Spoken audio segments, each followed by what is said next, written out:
Sofia Mendez stared at the pristine white envelope in her trembling hands, her eyes fixed on the bold "Scholarship Granted" stamp across its surface.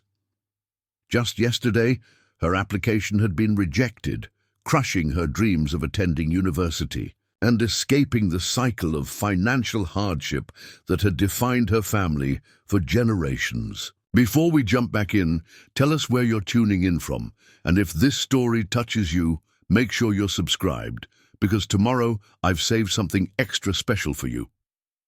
The crisp morning sunlight filtered through the threadbare curtains of Sofia's tiny apartment in the East District of Westlake City, illuminating the scholarship letter that now promised to cover her full tuition at Westlake University's prestigious nursing program. The amount, $175,000 for 4 years, was a sum she couldn't have imagined saving in a decade of cleaning houses and hotel rooms. Sofia ran her finger over the official letterhead, still unable to believe the sudden reversal of her fortunes. "This has to be a mistake," she whispered to herself, reaching for her phone to call the scholarship committee. The acceptance letter mentioned a private donor, but provided no name, only stating that the selection was based on exceptional character and determination in the face of adversity. Sofia's mind raced through possibilities. She hadn't applied to any other scholarships after her initial rejection last month. There was simply no explanation for this miraculous turn of events. At 23, Sofia had spent the past 5 years working as a housekeeper at the luxurious Westlake Grand Hotel to support her younger brother Miguel's education and her grandmother Elena's medical expenses. Their parents had died in a car accident when Sofia was 18, leaving her to become the family's provider overnight. Her own dreams of becoming a nurse had been indefinitely postponed, filed away in a drawer alongside her high school honors and acceptance letters she couldn't afford to accept. The shrill ring of her phone startled her out of her thoughts. It was Mrs. Alvarez, the head of housekeeping at the hotel. "Sofia, I need you to come in early today. The Harrington party is checking out of the penthouse suite, and we have the Matsuda family arriving this afternoon. I need my best staff on this." Sofia glanced at the scholarship letter once more before carefully placing it in her bedside drawer.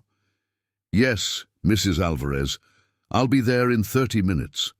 She quickly dressed in her navy blue uniform with the hotel's gold emblem embroidered on the pocket, pulled her dark hair into a neat bun, and applied minimal makeup. As she moved around the small apartment, her grandmother Elena watched from her recliner by the window. "What has you smiling this morning, Mija?" Elena asked, her voice warm despite the pain that constantly accompanied her rheumatoid arthritis. Sofia hesitated, not wanting to share the news until she confirmed it wasn't some cruel mistake. "Just a good day, Abuela. I'll tell you more tonight. Don't forget to take your medication at noon. I left it on the kitchen counter with your lunch." Elena nodded, her wise eyes seeing more than Sofia admitted. "God rewards good hearts, Sofia. Remember that."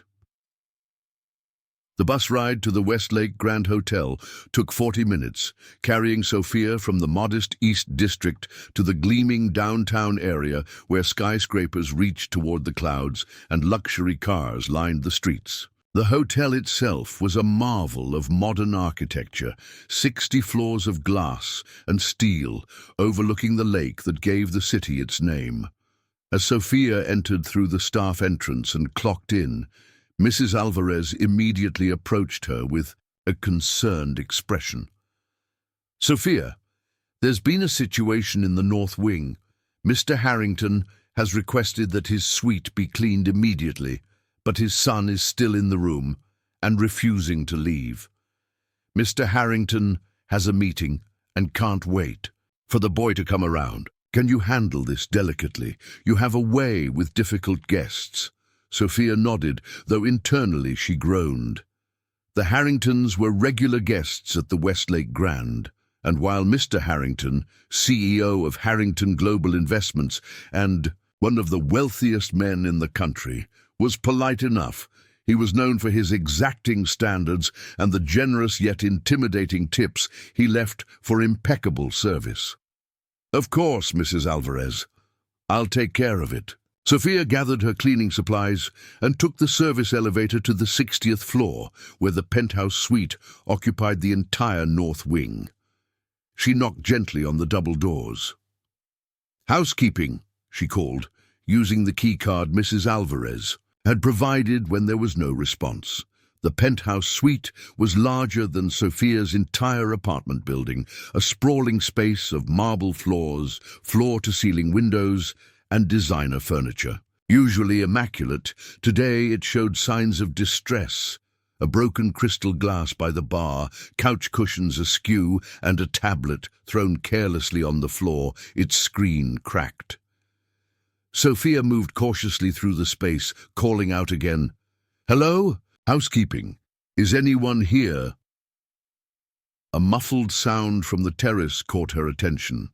Through the glass doors, she could see a figure hunched on one of the lounge chairs, shoulders shaking slightly. Taking a deep breath, Sofia approached the terrace doors and slid one open. "Excuse me, I'm here to clean the suite. Would you like me to come back later?" The figure turned, and Sofia found herself looking at a young man around 17 or 18 years old. His eyes were red-rimmed and puffy, tear tracks visible on his flushed cheeks. This was Lucas Harrington, the billionaire's son, though Sofia had only seen him in passing during previous stays. He quickly wiped at his face, embarrassment replacing sadness. Preparing and narrating this story took us a lot of time, so if you are enjoying it, subscribe to our channel. It means a lot to us. Now back to the story. "Sorry, I didn't hear you come in. I'll get out of your way." His voice cracked slightly as he stood. Something in his dejected posture and the obvious pain in his eyes made Sofia pause. "Are you all right?" she asked, stepping onto the terrace. Lucas attempted a laugh that came out more like a choked sob. "I'm fine. Just the spoiled rich kid having a meltdown, right? Isn't that what you're thinking?" Sofia set her cleaning caddy down. "Actually, I was thinking you looked like someone who's having a really bad day and could use a glass of water and maybe someone to talk to."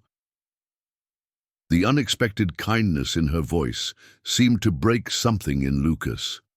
His shoulders slumped, and he sank back onto the lounge chair. "My father wouldn't approve of me talking to the staff about personal matters."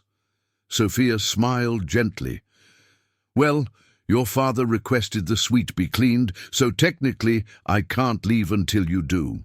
But I can take my time preparing the service cart while you pull yourself together, or I can listen if you want. Sometimes strangers are easier to talk to." Lucas studied her for a moment, seeming to weigh his options. "What's your name?" "Sofia. Sofia Mendez." "I'm Lucas." "I know," Sofia replied with a small smile. "The Harringtons are frequent guests." Lucas ran a hand through his dark hair, disheveled from what appeared to be hours of distress. "My mum died 5 years ago," he said suddenly, as if the words had been waiting to escape. "Today's the anniversary. My father didn't even mention it this morning. He was too busy talking about my college applications and how I need to focus on the future, not the past." Sofia felt a pang of empathy. "I lost my parents 5 years ago too. Car accident." Lucas looked up, genuine surprise crossing his features. "I'm sorry. How do you deal with it?" Sofia moved to sit on the adjacent chair, maintaining a respectful distance. "Some days are harder than others. The anniversaries are the worst. My brother and I make a point to remember them on those days. We cook their favorite meals, look at old photographs, tell stories. It helps." "My father acts like she never existed," Lucas continued, his voice hollow. "He packed away all her photos, donated her clothes the week after the funeral. It's like he's erased her from our lives." Maybe that's his way of coping, Sofia suggested gently. People process grief differently. By scheduling business meetings on the day she died, by getting angry when I mentioned her at breakfast. Lucas's voice rose slightly, revealing the depth of his pain. He's not grieving. He's forgotten her, or wants to anyway. Sofia considered her words carefully. When my parents died, my abuela, my grandmother, told me something I'll never forget. She said grief is like carrying a heavy stone. At first, it feels impossible to hold, crushing you with its weight. Over time, your muscles grow stronger, and while the stone doesn't get lighter, you get better at carrying it. Some people, though, they try to put the stone down completely, pretend. It isn't there, but it is. It always is. Lucas was quiet for a long moment, absorbing her words. Your grandmother sounds wise. She is, Sofia smiled. She raised me after my parents died. I wish I had someone like that, Lucas said softly. My father's idea of parenting is hiring tutors and sending me to boarding school. Sofia noticed a photograph clutched in Lucas's hand. Is that your mom? Lucas nodded, carefully handing over the slightly creased photograph. It showed a beautiful woman with Lucas's same warm brown eyes, sitting on a park bench with a much younger Lucas beside her, both laughing at something out of frame. She was beautiful, Sofia said, handing the photo back. You have her eyes. That's what everyone used to say, Lucas replied, tracing the outline of his mother's face with his fingertip. She was a marine biologist before she married my father. She loved the ocean more than anything. Except me, she always said. His voice broke on the last words. Sofia reached into her pocket and pulled out a packet of tissues, offering them to Lucas. It's okay to miss her. It's okay to be angry that your father doesn't acknowledge your pain. He'll be furious I'm still here, Lucas said, glancing at his watch. He wanted me ready for the car 20 minutes ago. We're supposed to fly back to New York this afternoon. Then let's get you ready, Sofia said, standing. Splash some cold water on your face. Take a few deep breaths. I'll straighten up out. Here. Lucas hesitated before asking, would you mind if I kept talking to you while you work? Just for a few minutes? Something in his vulnerable request reminded Sofia of her brother Miguel when their parents had first died. A young man trying desperately to be strong while falling apart inside. Of course, I'm a good listener. For the next half hour, as Sofia efficiently cleaned the suite, Lucas helped by gathering his belongings and talked about his mother, her love of marine conservation, the bedtime stories she invented about ocean creatures, the way she always made time for him despite his father's demanding social schedule. She would have hated what Dad's company is doing now, Lucas confided, as Sofia wiped down the bathroom counters. They're developing a resort on a protected coastline in Malaysia. Dad found a loophole in the environmental regulations. Sofia listened, offering occasional comments, but mostly giving Lucas the space to voice thoughts he'd clearly been holding inside for too long. As she finished cleaning, Lucas seemed lighter somehow, his posture less defeated, his eyes clearer. Thank you for listening, he said as she packed up her supplies. Most people just see the name Harrington and treat me differently. We all need someone to talk to sometimes, Sofia replied with a genuine smile. I hope the rest of your day gets better. Lucas gathered his backpack and the photograph of his mother, carefully tucking it into a book for safekeeping. My father's probably already downstairs, furious at the delay. Sofia nodded sympathetically. Good luck. And Lucas, your mother would be proud of how much you still care about the things she loved. The young man's eyes brightened momentarily, and he offered a small, grateful smile before disappearing toward the elevators. Sofia did one final check of the suite before wheeling her cart toward the service elevator.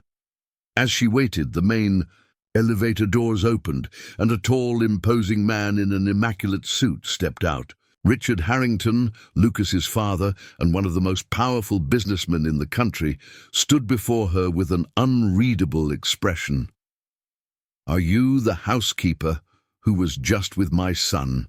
he asked, his voice deep and measured. Sofia felt a flutter of anxiety. Had she overstepped by talking to Lucas? "Yes, sir. I was cleaning the suite as requested." Richard Harrington studied her for a long moment, his piercing blue eyes, so unlike his son's warm brown ones, seeming to assess her. "What's your name?" "Sofia Mendez, sir." He nodded once, as if confirming something to himself. "Thank you for your service, Ms. Mendez." Without another word, he turned and walked back toward the elevators, phone already at his ear as he resumed whatever business had been interrupted. Sofia released the breath she'd been holding, puzzled by the brief interaction, but relieved.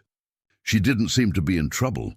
She returned to the housekeeping department, reported the suite ready for the next guests, and continued with her scheduled rooms for the day.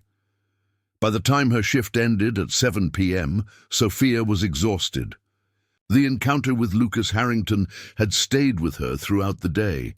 Something about his grief had resonated deeply with her own experiences.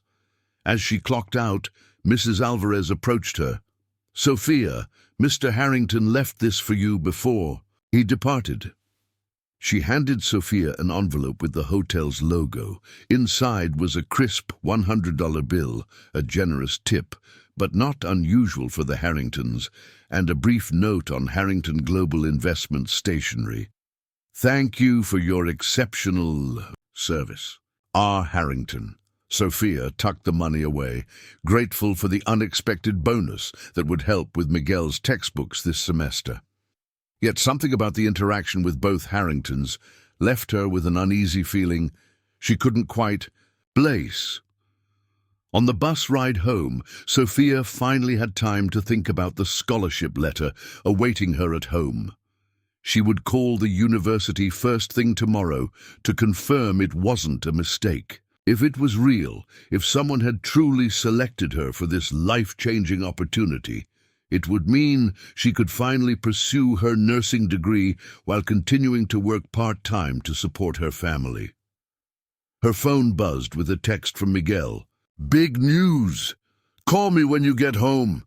Sofia smiled, wondering what her enthusiastic 18-year-old brother was so excited about. Probably something to do with the robotics competition his team was entering next month. When Sofia finally arrived home, the small apartment was unusually quiet. "Abuela? Miguel?" she called, setting down her purse and keys. She found them, both in the kitchen. Elena sitting at their small table with Miguel hovering nearby, both staring at an official-looking document. "What's going on?" Sofia asked, the uneasiness from earlier returning. Miguel turned to her, his eyes wide with disbelief and excitement. "Sofia, you won't believe this. My tuition for next semester, it's been paid, all of it.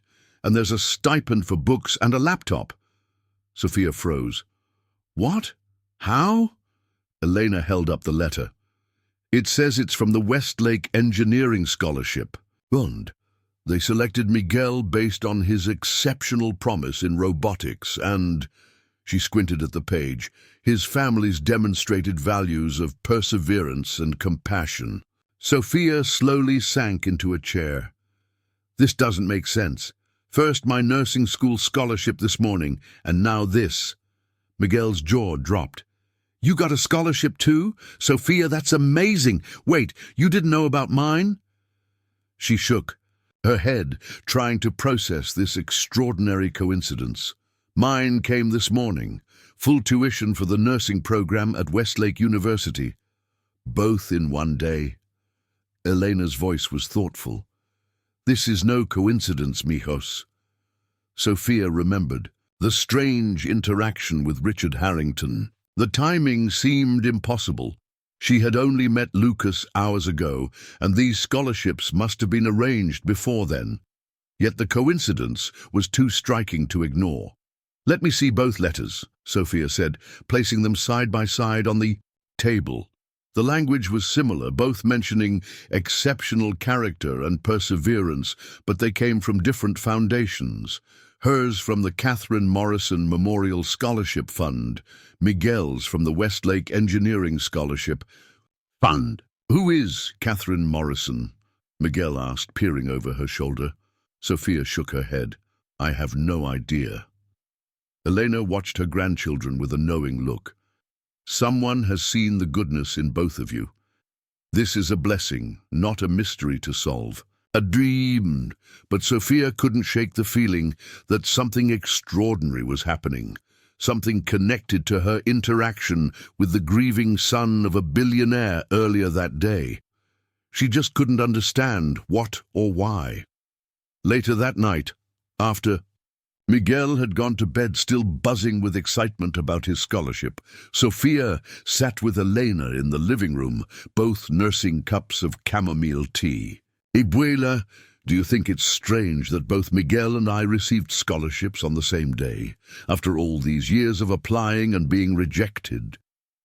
Elena patted Sofia's hand. "Life sometimes works in mysterious ways, mija. Perhaps someone saw how hard you've worked, how much you've sacrificed for your brother. But who? And why now?" Sofia couldn't stop thinking about Lucas Harrington and his father. Could they possibly be connected to this sudden change in her family's fortunes? "Instead of questioning the blessing, perhaps be grateful for it," Elena suggested gently. "You have worked so hard, Sofia. You deserve this chance." Sofia nodded, though her mind continued to race with possibilities. Tomorrow she would call both scholarship committees and confirm the awards were legitimate. Until then, she would try to follow her grandmother's advice and simply be grateful. As she prepared for bed, Sofia's phone buzzed with a notification. It was an email from Westlake University confirming her enrollment in the nursing program for the upcoming semester, with orientation details for new students. This was real. Her dream of becoming a nurse, of having a career that could properly support her family while helping others, was actually happening. Sofia sat on the edge of her bed, overwhelmed by the day's events. From comforting a billionaire's son to receiving life-changing scholarships for both herself and Miguel, it felt like the universe had suddenly decided to rewrite her story. For the first time in 5 years, since the day police officers had arrived at their door with news of her parents' accident, Sofia allowed herself to feel something dangerous, hope. What she couldn't know was that Richard Harrington sat in his private jet, thousands of feet above her, reviewing security footage from the penthouse suite, footage that had captured every moment of Sofia's compassionate interaction with his son. The hotel's sophisticated security system, installed at his own company's insistence for their frequent stays, had recorded the entire conversation. Richard had watched Sofia listen to his son speak about his mother, Catherine Morrison Harrington, with more patience and understanding than he had shown in years. He had seen the genuine empathy in her eyes when Lucas showed her the photograph, a photograph Richard himself couldn't bear to look at anymore. "Sir, we'll be landing in New York in approximately 40 minutes, his assistant informed him, interrupting his thoughts. Richard nodded, closing the tablet. Beside him, Lucas was asleep, exhaustion from the emotional day evident in his peaceful expression. For the first time in years, Richard allowed himself to really look at his son, noticing how much he resembled Catherine around the eyes and mouth. The maid, Sofia Mendez, had done more for Lucas in 30 minutes than all the expensive therapists and counselors Richard had hired over the years. She had given Lucas permission to grieve, to remember his mother without shame, and in doing so, she had unwittingly opened a door Richard had kept firmly shut, the possibility that avoiding his own pain had caused his son even greater suffering. As the plane began its descent into New York, Richard made a decision. The Scholarships he had arranged through his numerous foundation connections were just the beginning. Sofia Mendez had shown his son kindness when he himself had failed to. For that, he owed her more than she could imagine.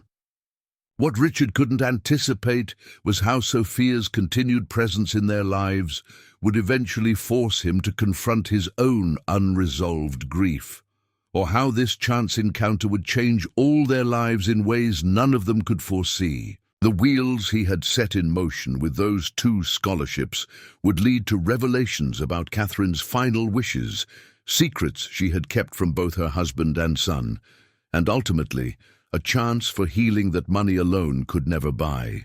3 weeks passed in a whirlwind of changes for Sofia.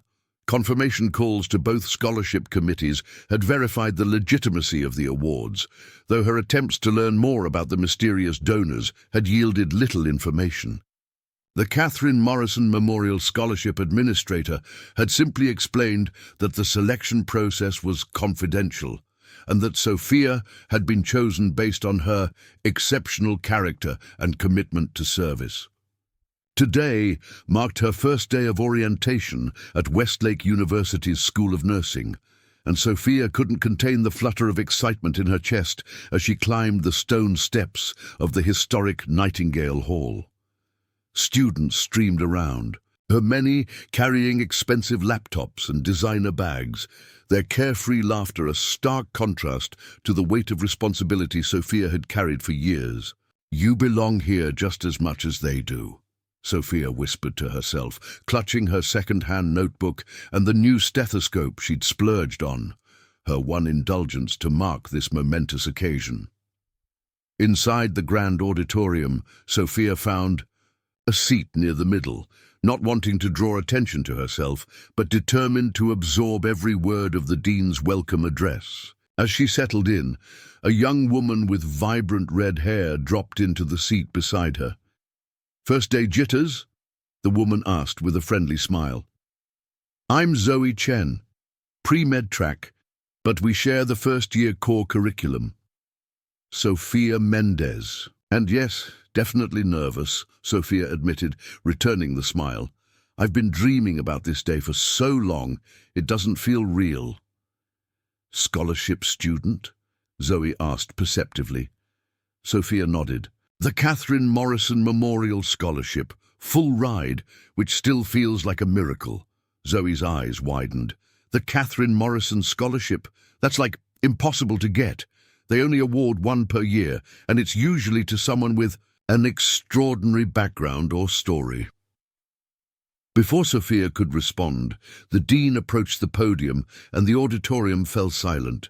As the welcome address began, Sofia couldn't help but wonder what made her extraordinary enough to merit such an exclusive scholarship. The orientation day passed in a blur of campus tours, scheduled confirmations, and introductory lectures. By late afternoon, Sofia's head was spinning with information, but her heart was full. She belonged here. This was her chance to build a better future for herself and her family. As students dispersed for the day, Sofia checked her phone to find 3 missed calls from Mrs. Alvarez at the hotel. With a sinking feeling, she returned the call, stepping away from the stream of students. "Sofia, thank goodness," Mrs. Alvarez answered immediately. "I've been trying to reach you all day." "I'm sorry, Mrs. Alvarez. Today was my university orientation. Is everything all right?" "Better than all right," the head housekeeper replied, her voice uncharacteristically excited. "I've received a special request from the Harrington family. They're returning to Westlake next week and have specifically asked for you to be assigned as their personal housekeeper during their stay." Sofia nearly dropped her phone. "The Harringtons, Richard and Lucas Harrington. Yes, the very same. They've requested you exclusively with a substantial additional compensation package. It's unprecedented, Sofia." Sofia's mind raced. Why would a billionaire CEO specifically request her services after one brief interaction with his son? How long will they be staying? "A week. possibly longer. Mr. Harrington is overseeing the new downtown development project personally. Mrs. Alvarez paused. This could be a tremendous opportunity, Sofia. The Harringtons have connections throughout the hospitality industry. Their recommendation could open doors for you. What about my classes? I start next week as well. We can work around your schedule. The Harringtons specifically mentioned accommodating your university commitments. A chill ran down Sofia's spine. How did they know about her enrollment at the university? She hadn't mentioned it to Lucas during their conversation. Sofia, are you still there? Yes, sorry. I'll do it, of course. After ending the call, Sofia sat heavily on a nearby bench, her mind connecting dots that seemed impossible. The timing of the scholarships, immediately after her interaction with Lucas, Richard Harrington's brief but intense scrutiny of her before leaving the hotel, now this special request that somehow accounted for her new university schedule. Could Richard Harrington possibly be behind the scholarships? But why? A 30-minute conversation with his son hardly seemed worth such generosity. And why the secrecy? Everything okay? Zoe appeared beside her, concern evident in her expression.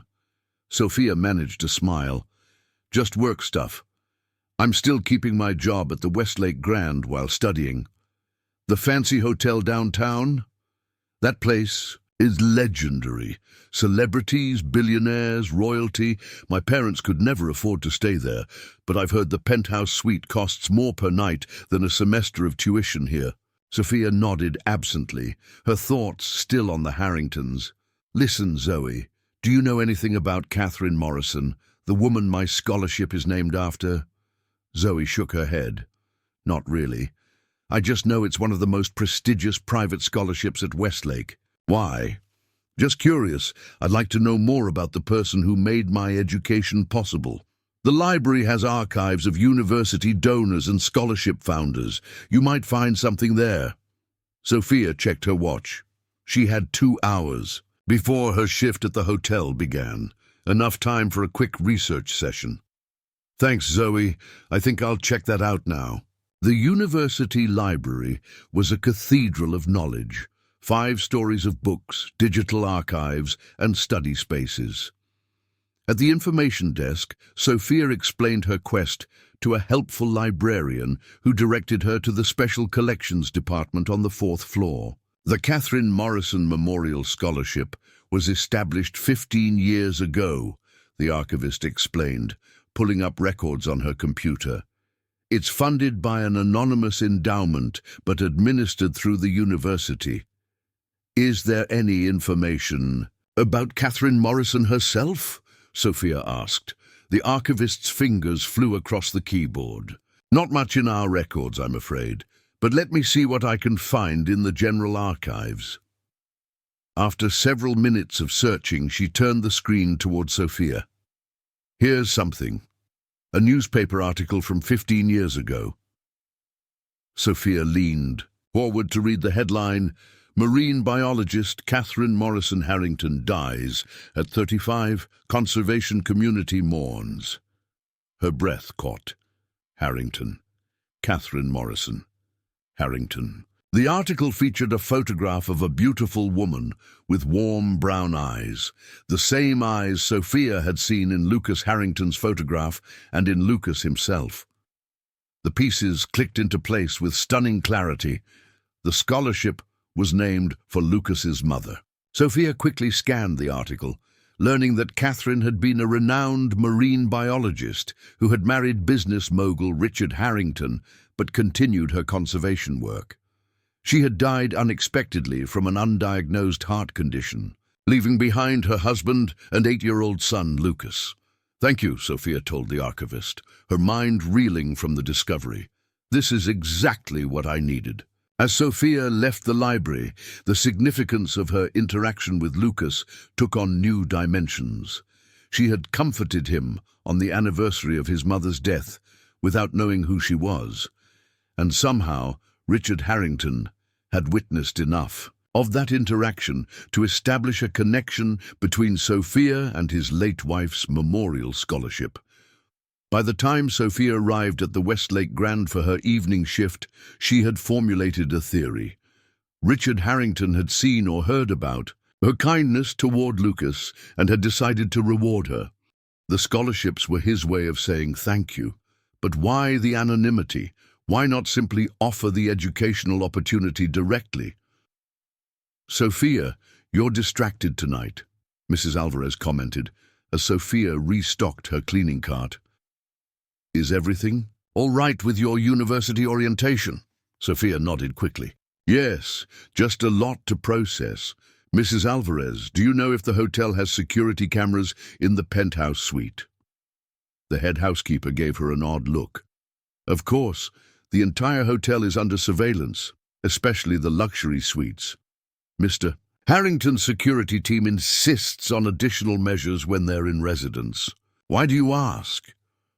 "Just curious about security protocols," Sofia replied vaguely, "since I'll be working directly with the Harringtons next week." But inwardly, Sofia had her answer. Richard Harrington must have reviewed the security footage and witnessed her entire conversation with Lucas.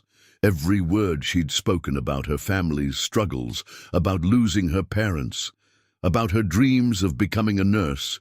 He would have heard it all. The realization made her uncomfortable.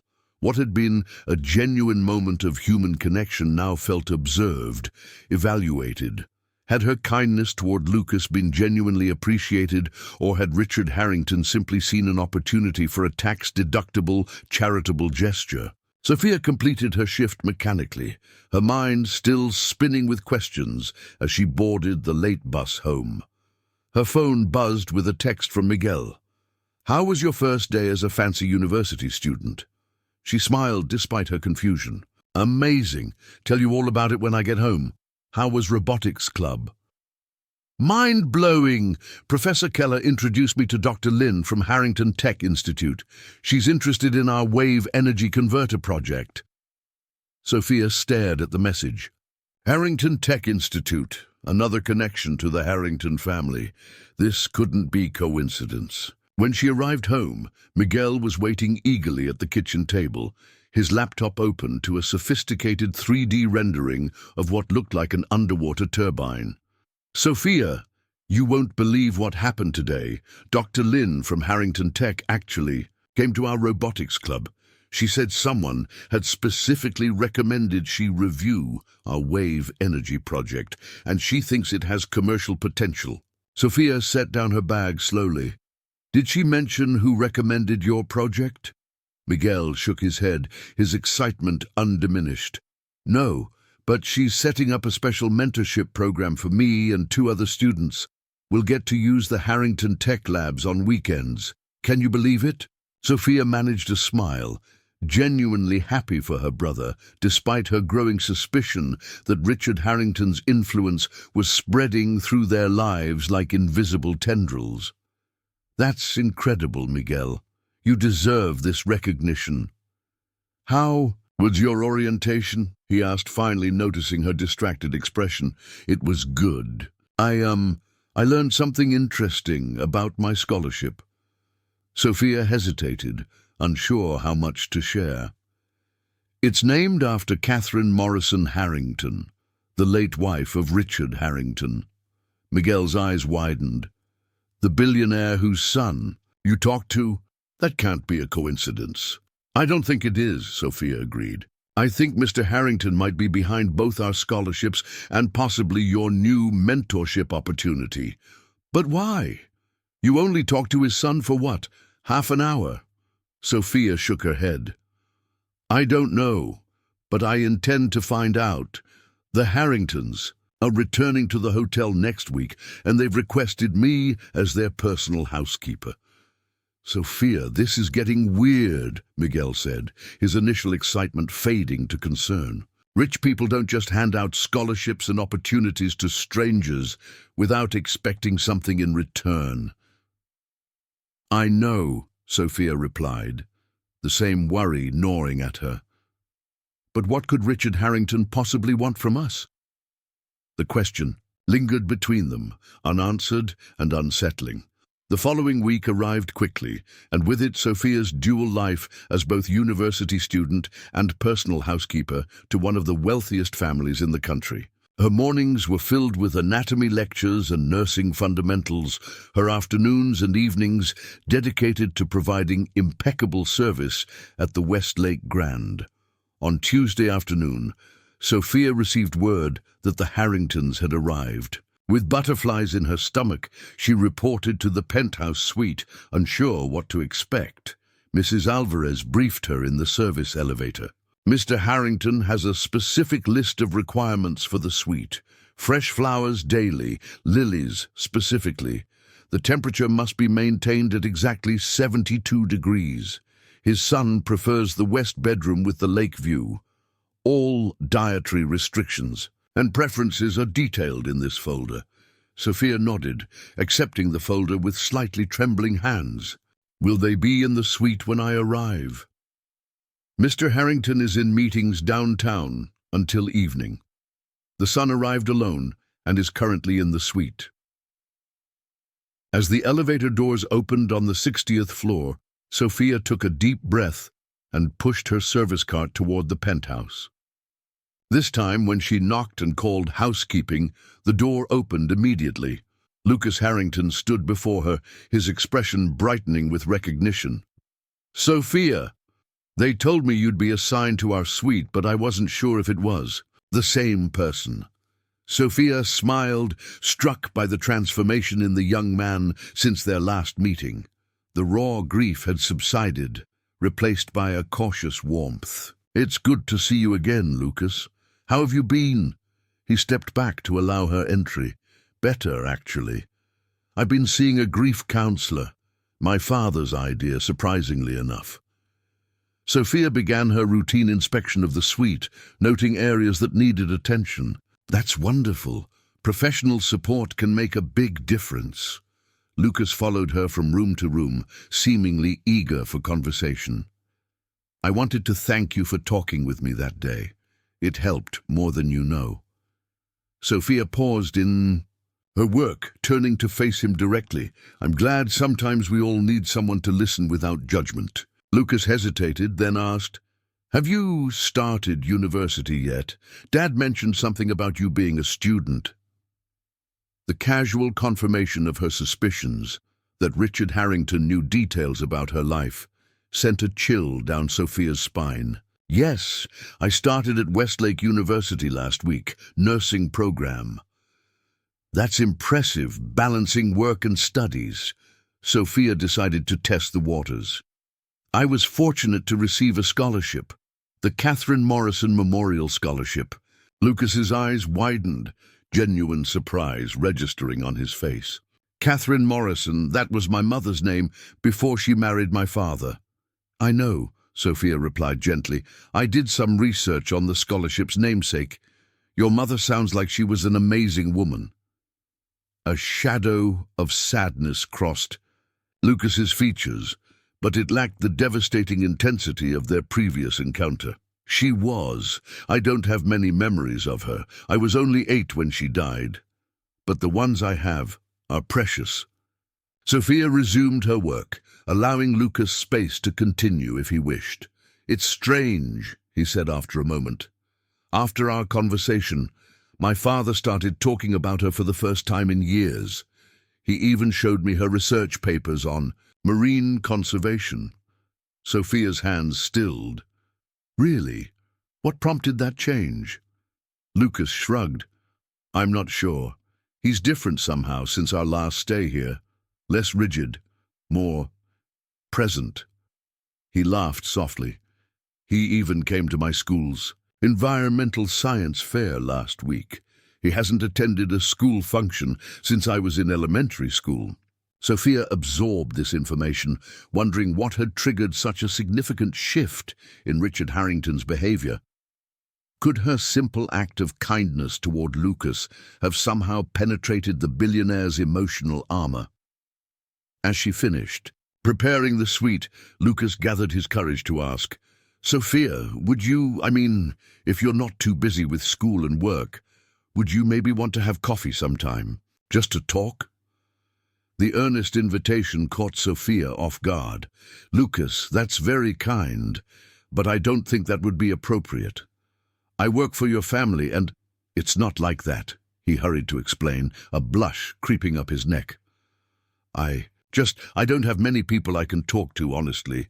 Most people only see the Harrington name and fortune. Sofia felt a twinge of empathy. Despite their vastly different circumstances, loneliness was a familiar companion to them both. I understand, but I still don't think it would be appropriate while I'm employed in this capacity. Lucas accepted her refusal with grace. I understand, but if you change your mind...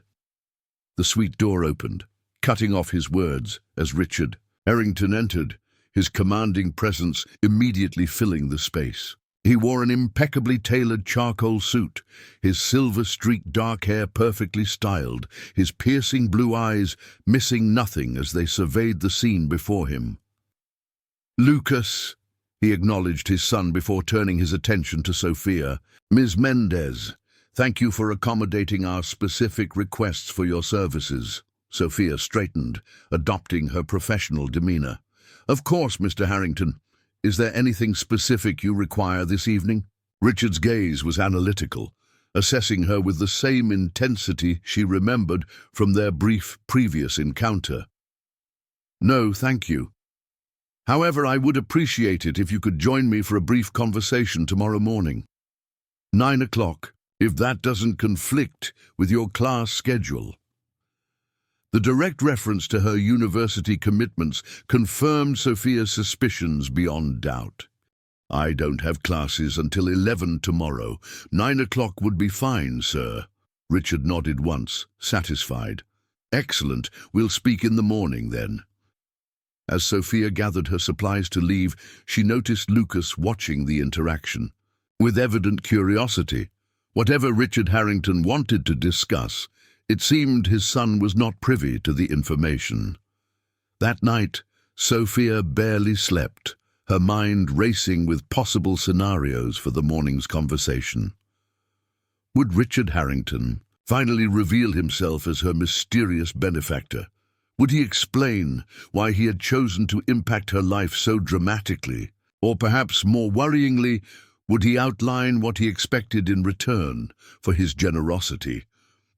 By the time Sofia arrived at the penthouse the following morning, precisely at 9, she had resolved to be direct with the billionaire, to thank him for his assistance if her suspicions were correct, but also to establish clear boundaries.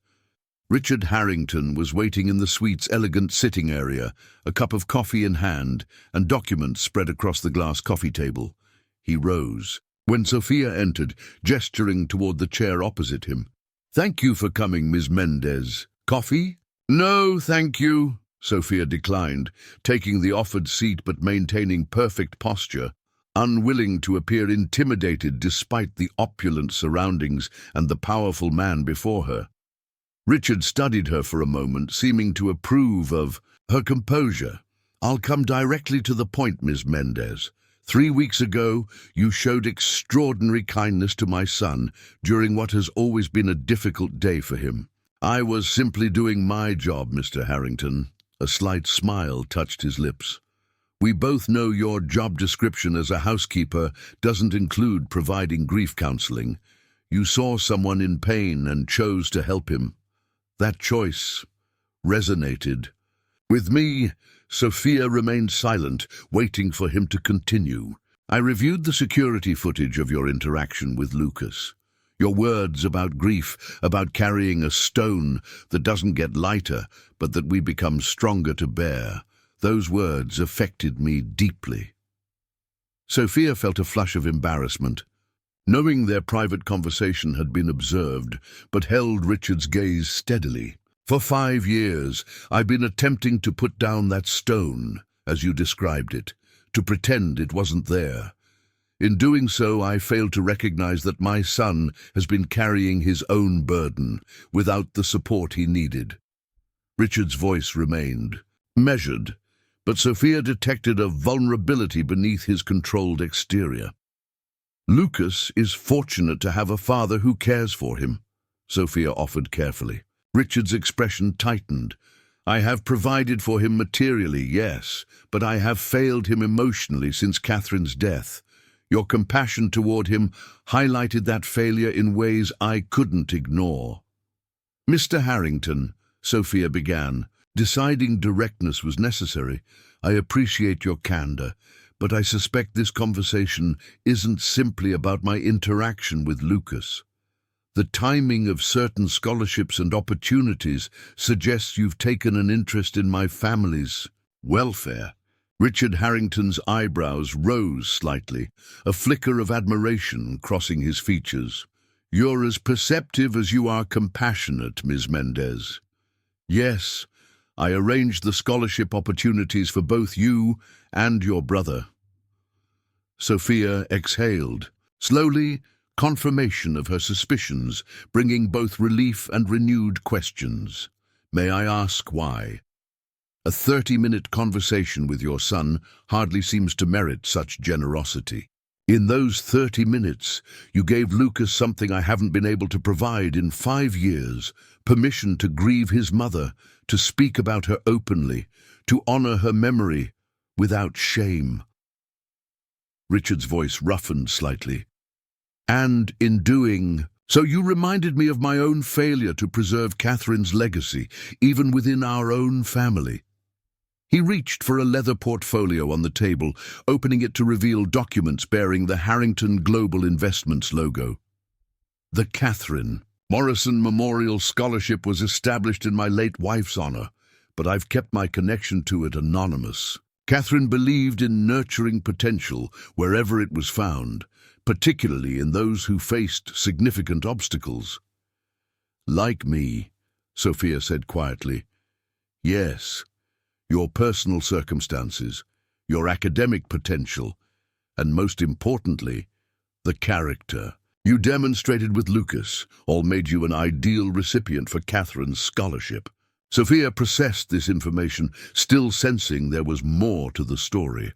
And my brother's engineering scholarship, your company's sudden interest in his robotics project. A hint of a smile touched Richard's lips.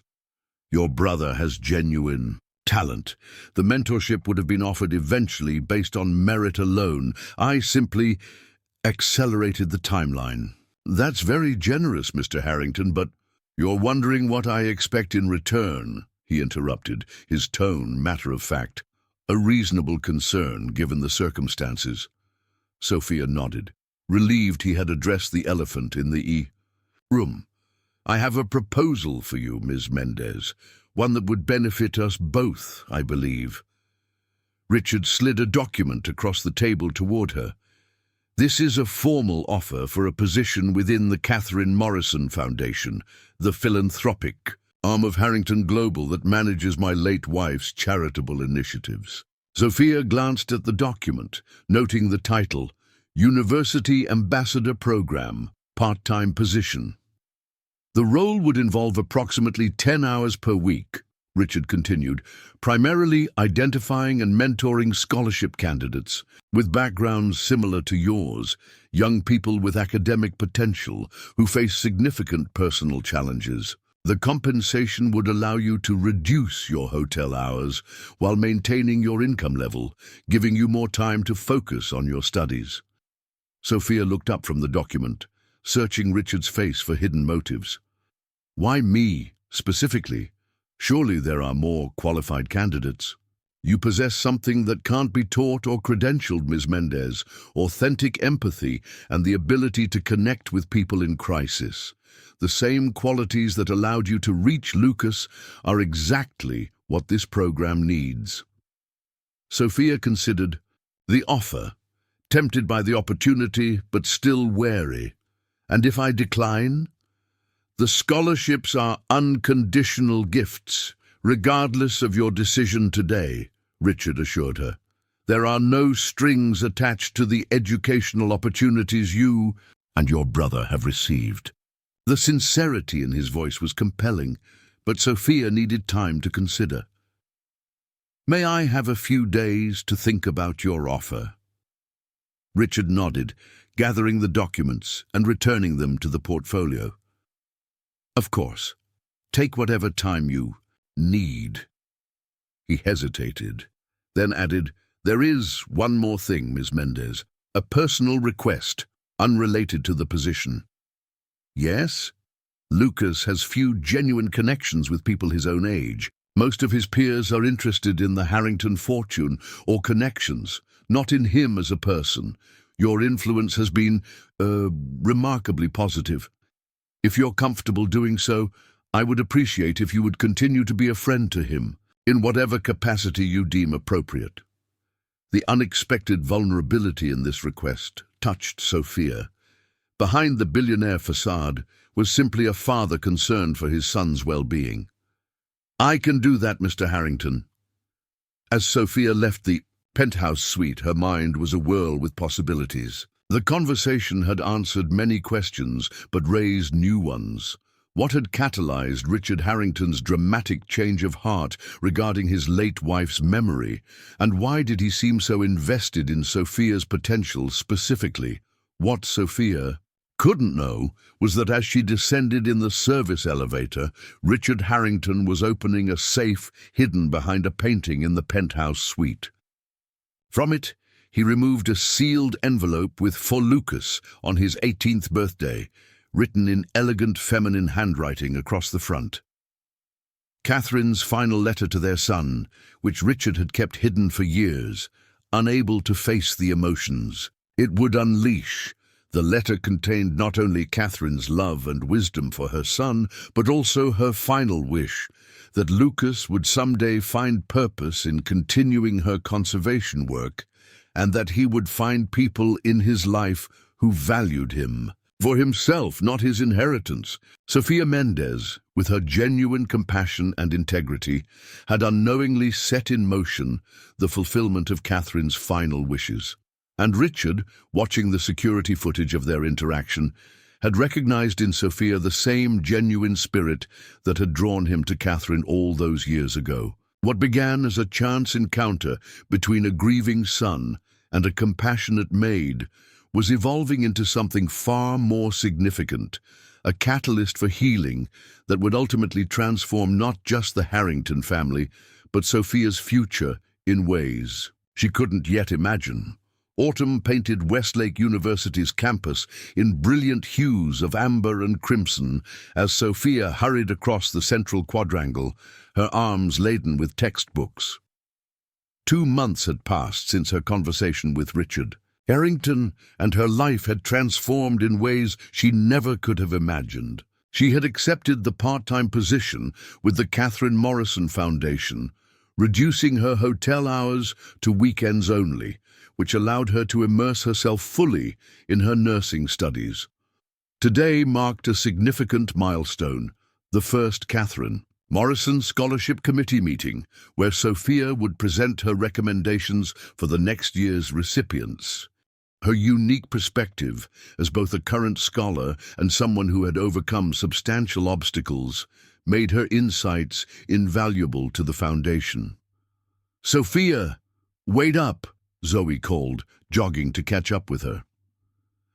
In the weeks since orientation, Zoe had become Sofia's closest friend at the university, her vivacious energy and unfailing optimism a perfect complement to Sofia's more reserved nature. "You look like you're about to face a firing squad instead of giving a presentation," Zoe observed, falling into step beside her. Sofia managed a nervous smile. The committee includes the Dean of Nursing, 2 hospital administrators, and representatives from Harrington Global. They're expecting me to identify candidates who demonstrate exceptional resilience and compassion in the face of adversity. How am I supposed to measure those qualities from application essays? "The same way you demonstrate them every day," Zoe replied simply. "Trust your instincts. That's why they hired you, right?" Sofia nodded, grateful for her friend's confidence. What she hadn't shared with Zoe, or anyone outside her family, was the full extent of her connection to the Harringtons. Over the Past 2 months, she had maintained a careful friendship with Lucas, meeting occasionally for coffee in the hotel's public lounge or exchanging text messages about books and music. Their friendship had developed naturally, built on mutual respect and shared experiences of loss, though Sofia remained mindful of appropriate boundaries. Richard Harrington, meanwhile, had proven to be a surprisingly thoughtful mentor.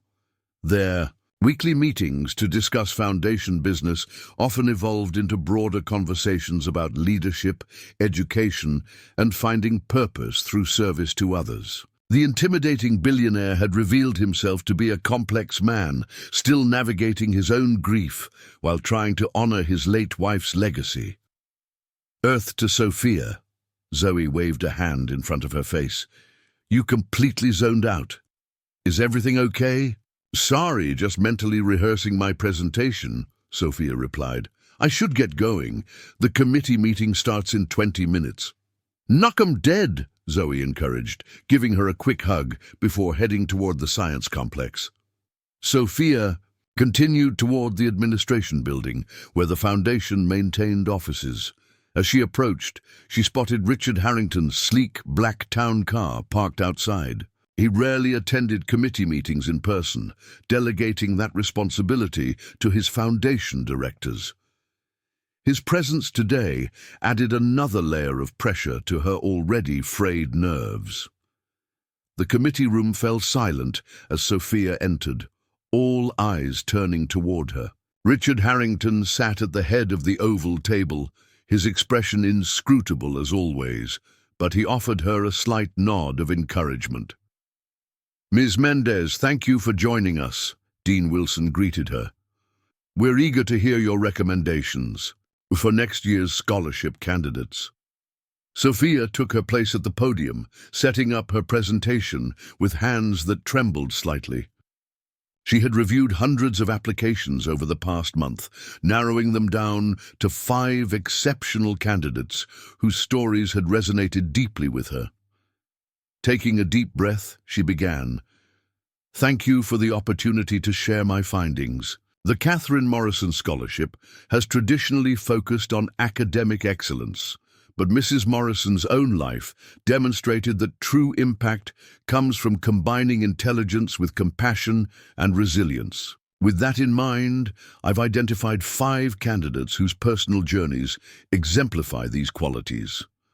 As Sofia moved through her presentation, highlighting each candidate's unique strengths and challenges, she felt her confidence growing. These weren't just applications to her. They were real people with dreams and struggles she intimately understood.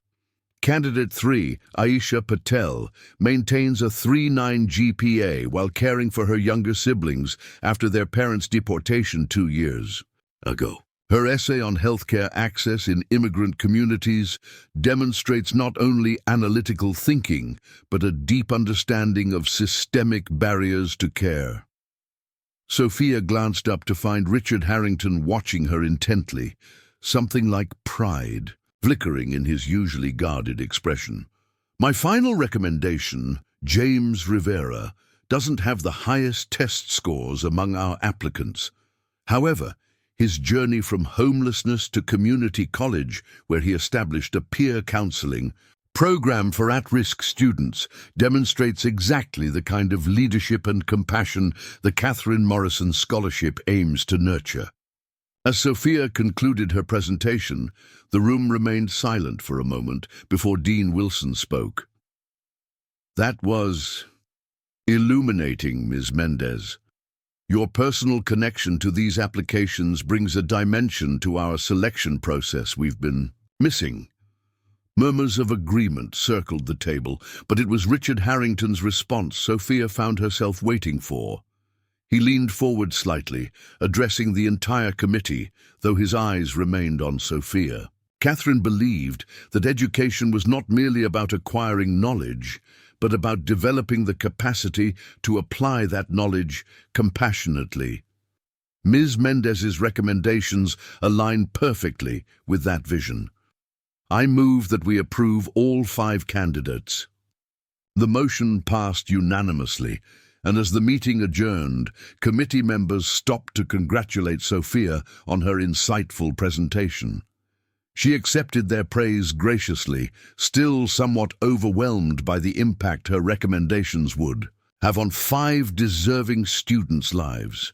Richard Harrington remained behind as the room cleared, approaching Sofia as she gathered her materials. "That was exceptional work, Sofia," he said, his formal tone softening slightly. "Catherine would have been impressed by your insights." "Thank you, Mr. Harrington. That means a great deal coming from you."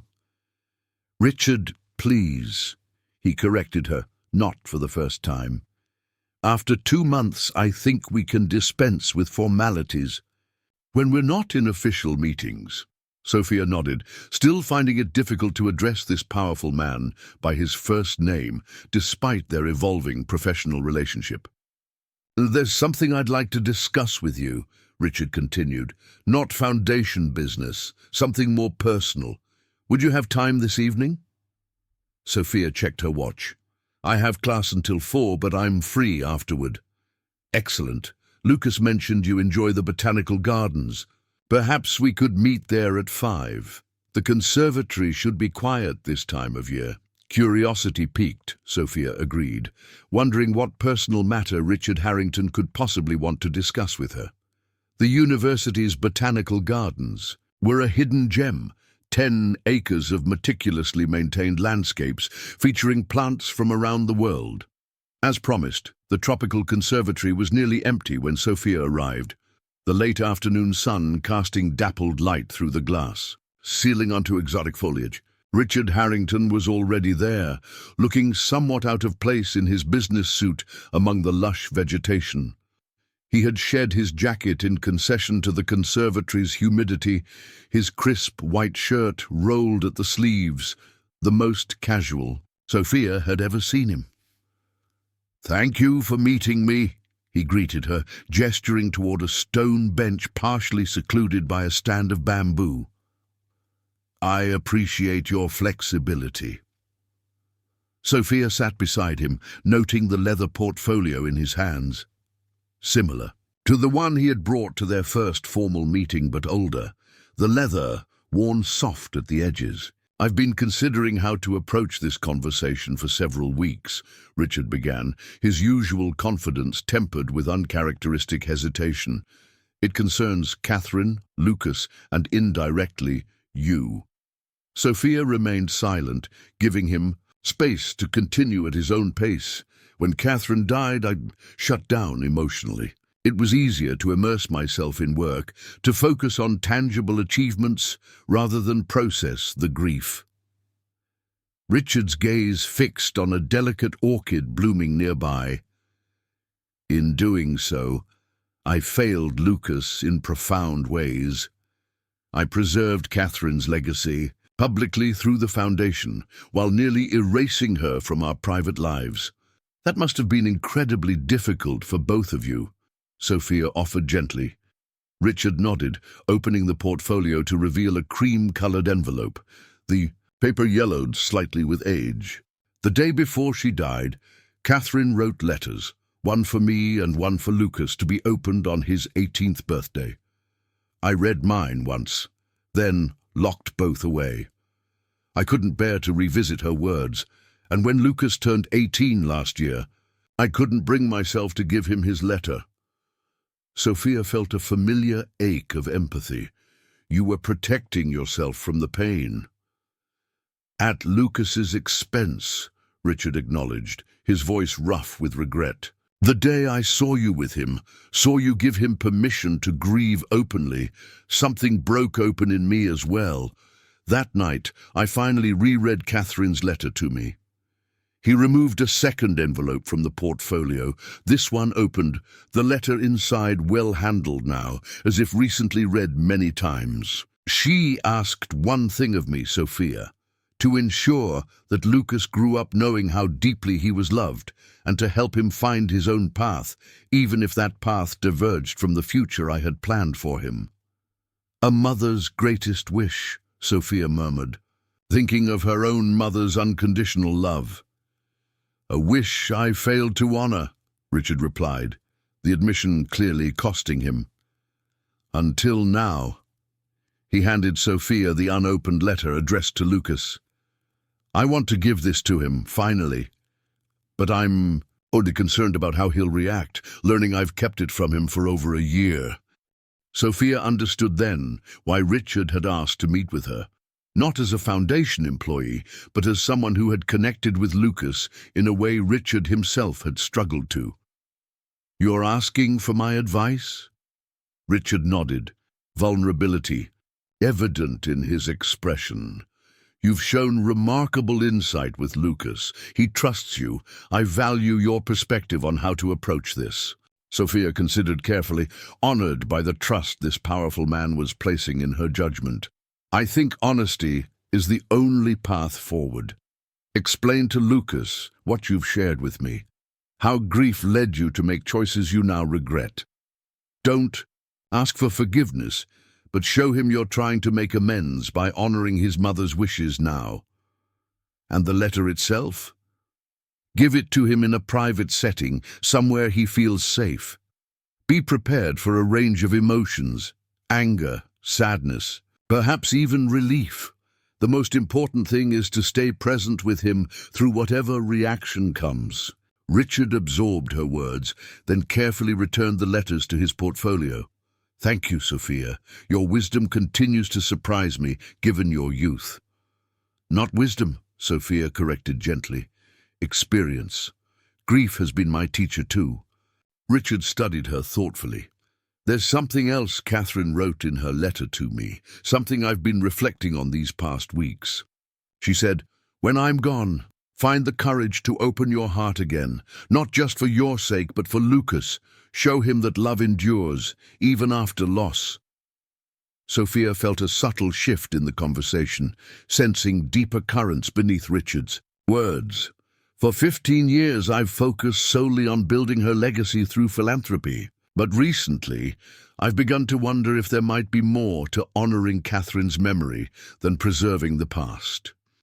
If perhaps moving forward, opening myself to new possibilities, might be what she truly wanted for both Lucas and me. What are you saying, Richard? He seemed to catch himself, as if he'd revealed more than intended. Simply that your influence has been transformative, for Lucas, for the Foundation, and perhaps for me as well. I'm grateful our paths crossed, Sofia Mendez. Before Sofia could respond, her phone chimed with a text message. I'm sorry, I should check this. It might be my grandmother. Of course. The message wasn't from Elena, but from Miguel. Emergency! Abuela collapsed. At Memorial Hospital now. Come quick. Sofia's blood ran cold. My grandmother's in the hospital, she said, already standing, her hands shaking as she gathered her belongings. I need to go. I'll drive you, Richard said immediately, no hesitation in his voice. It'll be faster than waiting for a bus or taxi. Under normal circumstances, Sofia might have declined the offer, maintaining the professional boundaries she'd carefully established. But fear for Elena overrode all other considerations. Thank you. Minutes later, they were speeding toward Westlake Memorial Hospital in Richard's town car, Sofia texting Miguel for details, while Richard instructed his driver to take the fastest route. The doctors think it might be her heart, Sofia explained, her voice tight with worry. She's had hypertension for years, but we thought it was under control with medication. Richard reached across the seat, briefly covering her trembling hand. With his own, Westlake Memorial has an excellent cardiac unit. She's in good hands. The car had barely stopped at the emergency entrance when Sofia was out the door, Richard following close behind. At the reception desk, Sofia gave Elena's information, identifying herself as next of kin. She's been taken to cardiac intensive care on the 4th floor, the nurse informed her. Your brother is already in the waiting area up there. As Sofia turned toward the elevators, Richard spoke quietly to the nurse, showing her something. On his phone, The woman's demeanor changed immediately, her professional courtesy transforming into deferential attention. "Of course, Mr. Harrington. I'll notify Dr. Chen immediately that you're here." In the elevator, Sofia gave Richard a questioning look. "Dr. Chen is the head of cardiology," he explained. "The Harrington Foundation funded the cardiac wing renovation last year. He'll ensure your grandmother receives the best possible care." Sofia felt a complex mixture of gratitude and discomfort. "You don't need to do that." "I know," Richard replied simply. The fourth-floor waiting room was a stark space of uncomfortable chairs and outdated magazines. Miguel paced near the windows, his young face lined with worry. He rushed to embrace Sofia when she appeared. "They won't tell me anything," he said, his voice cracking. "Just that they're running tests and the doctor will come talk to us soon." Sofia held her brother tightly, providing the reassurance she didn't entirely feel herself. "She's strong, Miguel. Remember how quickly she recovered from pneumonia last winter." As they separated, Miguel noticed Richard standing a respectful distance away. "Mr. Harrington, what are you doing here?" "I was with Sofia when she received your message," Richard explained. "I offered transportation." Before Miguel could respond, a doctor in scrubs appeared at the waiting room entrance. "Mendez family." Sofia and Miguel approached immediately, Sofia reaching for her brother's hand.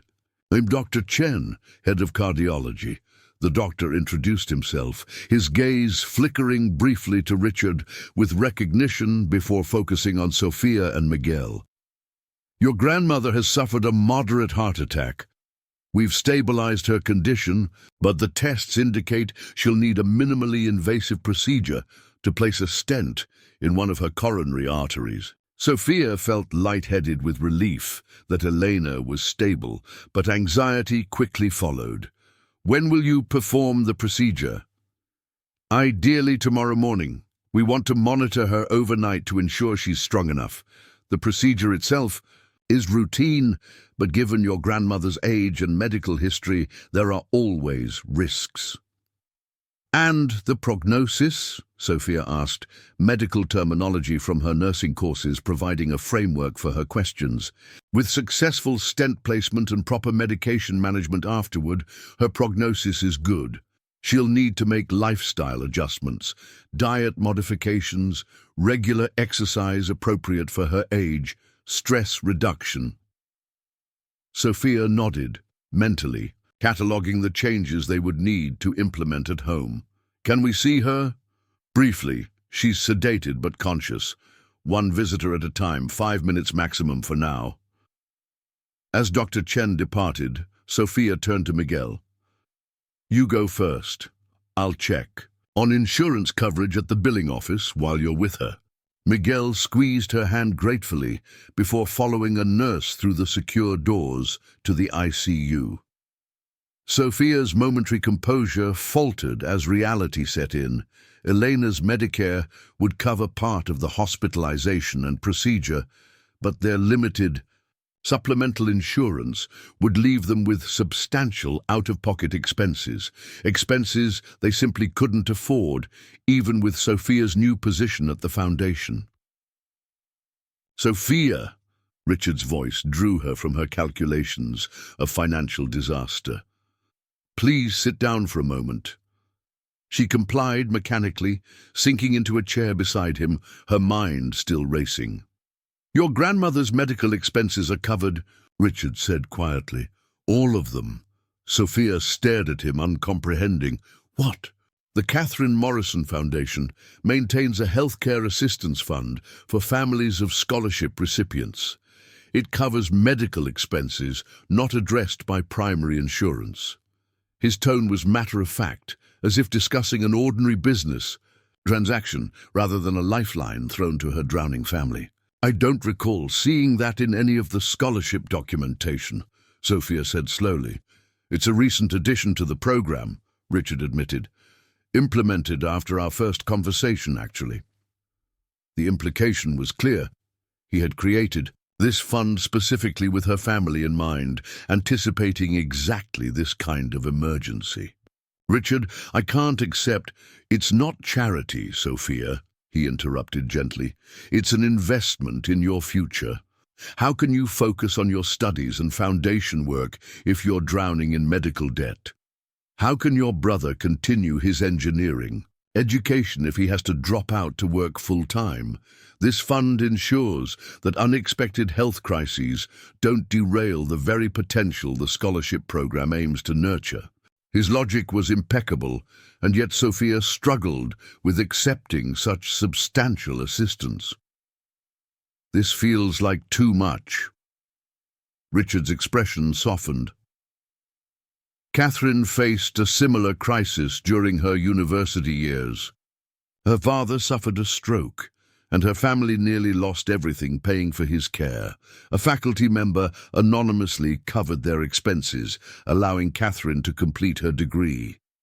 Years later, when she learned who her benefactor was, she promised to create a similar safety net for others. Whether the story was true or an elegant fabrication to ease her conscience, Sophia couldn't tell. But the underlying message was clear. Accepting help now would enable her to help others in the future. Thank you, she said finally. I don't know how we can ever repay such generosity. By fulfilling your potential, Richard replied simply. That's repayment enough. Miguel returned from visiting Elena, his expression more settled. She's groggy but coherent. She's asking for you, Sophia. Sophia rose, then hesitated, looking back at Richard. Will you stay? Something in Richard's expression shifted, a warmth appearing in his usually guarded eyes. As long as you need me to. The ICU was a hushed space of beeping monitors and subdued lighting. Elena looked small and fragile in the hospital bed, tubes and wires connecting her to various machines. Her eyes brightened when she saw Sophia, and she extended a hand weakly. Mija, she whispered, don't look so worried. I'm not going anywhere yet. Sophia blinked back tears, taking her grandmother's hand gently. The doctor says you'll need a stent, Abuela, but it's a simple procedure and then you'll feel much better. Elena nodded tiredly. God isn't finished with me yet. I still need to see you graduate, and Miguel too, and maybe great-grandchildren someday. Despite everything, Sophia smiled. Let's focus on getting you well first, before you start planning my future family. Elena's gaze sharpened suddenly. The man who came with you, Miguel says it's your employer, the Billionaire. Sophia shouldn't have been surprised that Miguel had mentioned Richard's presence. Yes, he gave me a ride to the hospital when I got Miguel's text. Elena studied her granddaughter's face with the penetrating insight that had always seen through Sophia's careful composure. There's more to it than that, I think. He's ensured your medical expenses are covered, Abuela, through a foundation program. Elena nodded, unsurprised. He has kind eyes behind that serious expression. Reminds me of your grandfather when we first met, trying so hard to seem tough when his heart was soft as butter. Abuela, Sophia protested, though a smile tugged at her lips. It's not like that. He's my employer and Lucas's father. Elena murmured, unconvinced. The heart sees what the eyes miss, Sophia. Remember that. A nurse appeared at the doctor. I'm sorry, but visiting time is over. Your grandmother needs rest before tomorrow's procedure. Sophia squeezed Elena's hand gently. I'll be back first thing in the morning. Rest well, Abuela. I love you. I love you too, mija. And Sophia, Elena's voice dropped to a whisper, be open to unexpected blessings. They often come disguised as complications. With those cryptic words echoing in her mind, Sophia returned to the waiting room where Miguel and Richard were, engaged in conversation about Miguel's wave energy project. The sight of them together her brilliant young brother animatedly explaining his ideas to one of the most powerful businessmen in the country, who was listening with genuine interest, struck Sofia with unexpected force. 2 months ago, they had been strangers. Now, through a series of events that began with a simple act of kindness toward a grieving son, their lives were intertwined in ways Sofia never could have imagined. "The doctors say she'll need to rest overnight," Sofia informed them, sinking into a chair beside Miguel. "The procedure is scheduled for tomorrow morning." "I've arranged for Dr. Westfield to perform the stent placement," Richard said. "She's the best interventional cardiologist on the East Coast." Sofia felt another wave of gratitude, mixed with the now familiar discomfort at accepting such significant help. "Thank you, Richard, for everything." He acknowledged her thanks with a slight nod.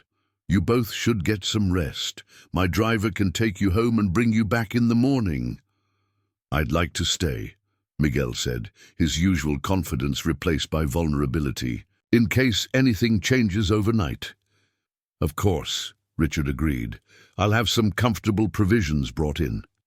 He stepped away to make a call, and within an hour, the sterile waiting room had been transformed with comfortable recliners, soft blankets, a selection of books and magazines, and a basket of high-quality snacks and beverages.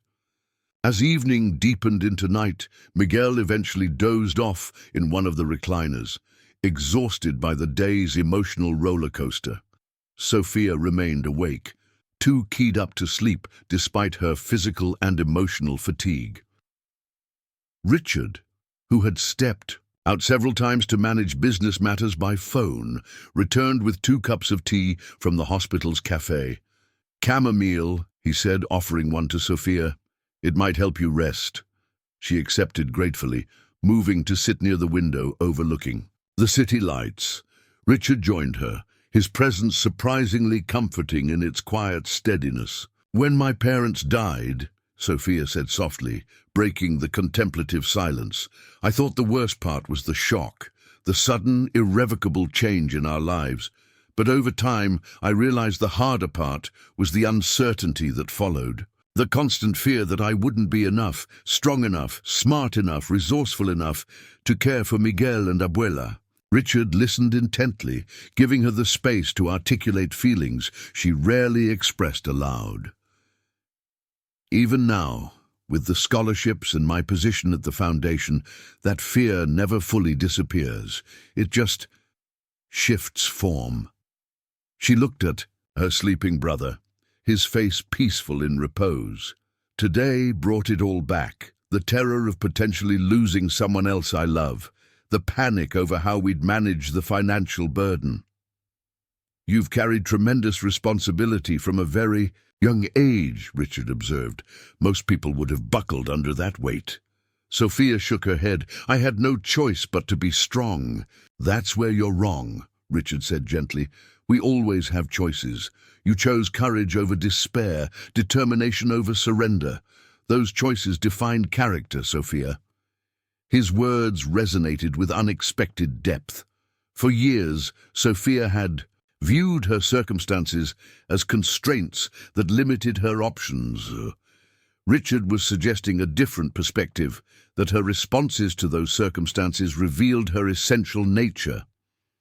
"When I saw you with Lucas that day," Richard continued, "I recognized something familiar in your compassion. Catherine had that same quality, the ability to see beyond surface pain to the deeper human need beneath. It's rare and incredibly valuable." Sofia felt a curious warmth spreading through her chest at the comparison. She must have been an extraordinary woman. "She was," Richard agreed, a gentle sadness coloring his voice. "But what I've come to realize, partly through knowing you, is that honoring her memory doesn't mean living in the past. It means carrying forward the values she embodied: compassion, integrity, courage." Sofia studied his profile in the dim light, seeing beyond the powerful businessman to the man beneath, a father trying to reconnect with his son, a widower learning to live with loss, a human being seeking redemption for past mistakes. Tomorrow, when Lucas visits, I'll give him Catherine's letter, Richard said, resolve strengthening his voice. It's time he heard his mother's words, even if they're 15 years delayed. He'll appreciate that more than you know, Sofia assured him. However he reacts initially, having that connection to her will mean everything to him. Richard turned to face her fully, his expression more open than she had ever seen it. Thank you, Sofia, not just for your guidance with Lucas, but for reminding me what matters most. Something unspoken passed between them in that moment, a recognition of parallel journeys, of shared understanding that transcended their vastly different backgrounds and circumstances. The quiet intimacy of the moment was interrupted by a nurse, appearing at the waiting room entrance. Ms. Mendez, your grandmother is asking for you. Sofia rose immediately, concern flooding back. Is something wrong? No. She's stable, the nurse assured her. She's just having trouble sleeping and thought talking to you might help. As Sofia moved to follow the nurse, Richard touched her arm lightly. I'll stay with Miguel. Take all the time you need. The simple gesture of support, his willingness to watch over her sleeping brother while she tended to her grandmother, affected Sofia more deeply than all the financial assistance he had provided. In that moment, Richard Harrington wasn't a billionaire CEO or her employer. He was simply a person offering comfort during a difficult time. Thank you, she said softly, the words encompassing far more than just his offer to stay with Miguel. What Sofia couldn't know as she walked toward her grandmother's room was that Richard Harrington remained watching her departure. A realization, dawning in his mind, one that would change the course of all their lives in ways none of them could anticipate. The woman who had shown such compassion to his grieving son had awakened something in Richard he had thought long buried, the capacity to care deeply for someone new. As Sofia sat beside her grandmother's hospital bed, holding Eleanor's hand and softly singing the lullabies from her childhood, Richard Harrington made a silent promise to himself and to Catherine's memory. He would protect this remarkable family that had unexpectedly entered his life, not just with his wealth and influence, but with something far more valuable, his genuine care and commitment. The healing that had begun when a maid found a billionaire's. Sun crying was extending outward in ever-widening circles, touching all their lives with its transformative power.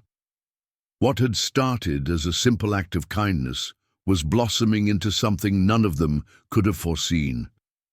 A second chance at family, at connection, at hope. Up next, you've got 2 more standout stories right on your screen. If this one hit the mark, you won't want to pass these up. Just click and check them out. And don't forget to subscribe and turn on the notification bell so you don't miss any upload from us.